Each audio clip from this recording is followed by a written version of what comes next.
America అధ్యక్షుడు Donald Trump మరో కీలక వ్యాఖ్యలు చేశారు. పాలస్తీనాలోని గాజాను అమెరికా తన ఆధీనంలోకి తీసుకోవాల్సిన అవసరం ఉందన్నారు. ప్రస్తుతం గాజా పరిస్థితి దారుణంగా ఉందని, అక్కడ శిథిలాలు తప్ప భవనాలు లేవన్నారు. ప్రజలంతా ఆ భవనాల కిందే బతుకుతున్నారని చెప్పారు. గాజాను స్వేచ్ఛ మండలంగా మారుస్తామని చెప్పారు. గతంలోనూ గాజాలోని పాలస్తీన్లను ఖాళీ చేయాలన్నారు ట్రంప్. కాగా గాజాలోని మరణ మృదంగం మోగుతూనే ఉంది.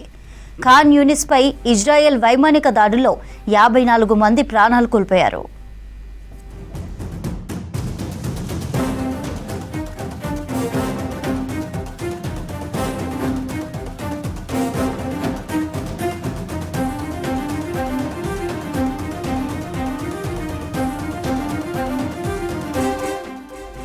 అమెరికా అధ్యక్షుడు డొనాల్డ్ ట్రంప్ మరో కీలక వ్యాఖ్యలు చేశారు. పాలస్తీనాలోని గాజాను అమెరికా తన ఆధీనంలోకి తీసుకోవాల్సిన అవసరం ఉందన్నారు.